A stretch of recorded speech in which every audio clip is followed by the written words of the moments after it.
មានស្ដេចមួយឈ្មោះព្រះបាទធម្មសារីក្បួនខ្លះថាព្រះបាទធម្មពិសាមកសោយរាជក្នុងទីឧត្តមជាស្ដេចធម្មតូចបានបង្បួសលោកសង្ឃពេញពេលឡើងស្ដេចនោះកើតឆ្នាំរោងរៀងដូចយក្សព្រះភ័ក្ត្រដូចក្រូចសើស្ដេចនោះមានព្រះរាជបុត្រ3ព្រះអង្គសម្ដេចព្រះរៀងឆ្នាំមមែដំណើរទ្រង់សង្ឃព្រះអនុតបន្ទាប់ឆ្នាំជូតដំណើរចិនព្រះអនុតពៅឆ្នាំឆ្លូវដំណើរដូចសៀមព្រះបិតាសោយរាជយូរបន្តិចទៅក៏អស់ស្ដងពុទ្ធទៅ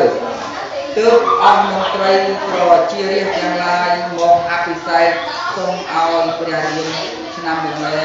នោះមកសោយរាជ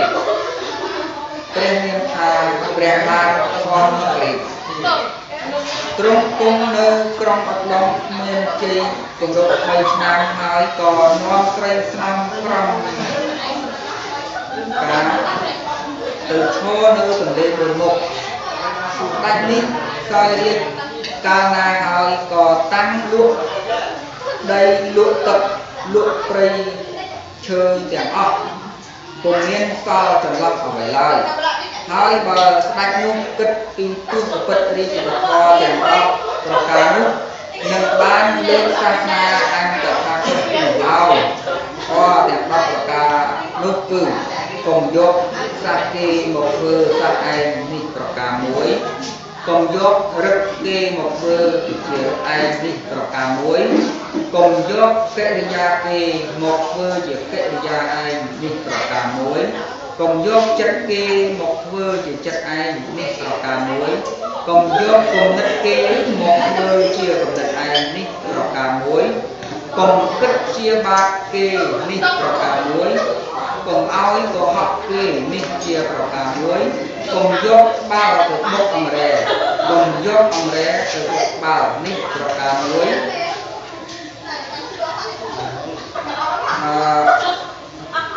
កាលបើដូច្នោះកាលឯណាឡើយនឹងលើកសាសនាអញតថាគតបានហើយបើសោយរាជ25ឆ្នាំហើយឲ្យឆាប់ទេរាជឲ្យព្រះពុទ្ធវង្សសោយរាជវិញឯព្រះពុទ្ធវង្សសោយរាជកំណត់បានតែ53ឆ្នាំបើសោយរាជបាន12ឆ្នាំហើយនឹងបានលើកសាសនាអញតថាគតឲ្យឯស្ដេចធនរាជនោះសោយរាជបាន25ឆ្នាំហើយពុំបានទេរាជឲ្យទៅព្រះពុទ្ធវង្សឡើយលុះដល់សាសនា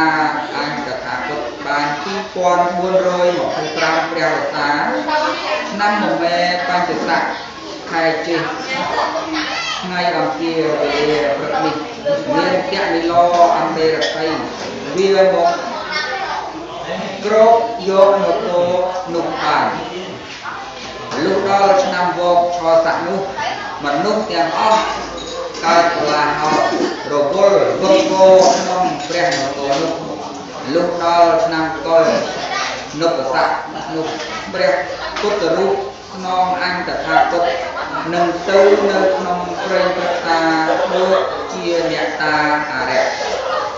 ក្នុងឆ្នាំនោះអាចារ្យផងទាំងឡាយត្រូវខ្មោចព្រេងមកចូលទៅគ្របតែរាល់គ្នាលុះដល់ឆ្នាំកុលនុបស័កនោះមានស្ដេចមួយឈ្មោះថាអង្គុលីរាជមកពីបច្ចឹមសម្បល់ជ័យទុំដំណើរត្រង់ចិននោះចូលមកចាញ់ចោលទៈនិឡអន្តរតីបានបាក់បោកខកខ្លាចបានទេរាជឲ្យទៅព្រះពុទ្ធវង្សសោយរាជលុះដល់ឆ្នាំរោងចាំបាស័កនោះមានអ្នកទាំង5ប្រកាប់គ្នានៅទន្លេ4មុខនោះឯងអវសោអើយលុះដល់ឆ្នាំកុលនុបស័កនោះសាសនាអញតថាគតបាន2452ព្រះវស្សានោះមានទៈនិឡវាមកសោយរាជធ្វើជាស្ដេចចក្រវត្តរាជក្នុងខែពិសាខ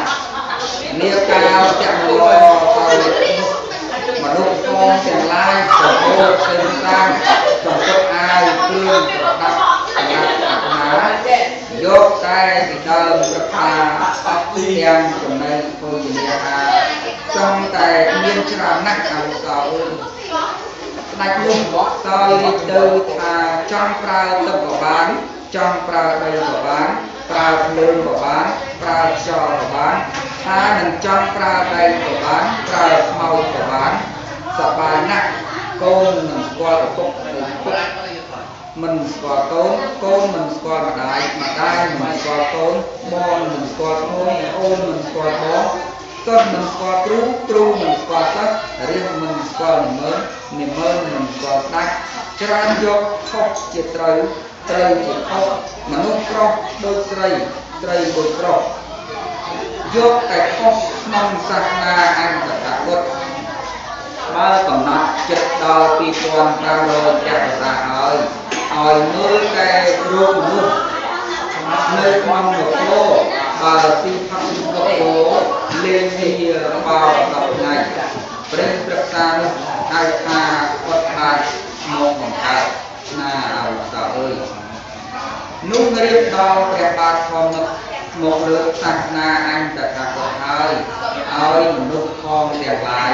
កើតខ្វល់ខ្វាយនឹងទ្រព្យមាសប្រាក់មានចោលចេញពីព្រៃមកនៅចាក់កាប់សម្លាប់គ្នាជំងឺរោគគ្នាក៏មានច្រើនទាំងរាជទាំងនិមលគុំសបាយមនុស្សផងទាំងឡាយក៏កើតទូរស័ព្ទអត់បាយក្នុងព្រះនគរតាំងពីឆ្នាំរោងសម្រាប់សាហើយមនុស្សផងទាំងឡាយមើលទៅទិសខាងកើតពលាមុខមើលបើឃើញព្រះវិហារព្រះគោព្រះកែវមើលឲ្យរួចដល់នោះឲ្យមើលទាំងមកប្រពរស័យឲ្យមើលកែដីទីព្រះរាជវាំងបើតាមស្រេចហើយឲ្យមើលប្រាសាទនិងផ្សារក្រោយសាលាបាតិបើរួចស្រេចហើយអវិសោលុះដល់ឆ្នាំម្កានឯកស័ក្តិព្រះបាទធម្មលោកចេញទៅត្រទុំ7យប់7ថ្ងៃរួចពីនោះភ្លៀងវស្សាដូរ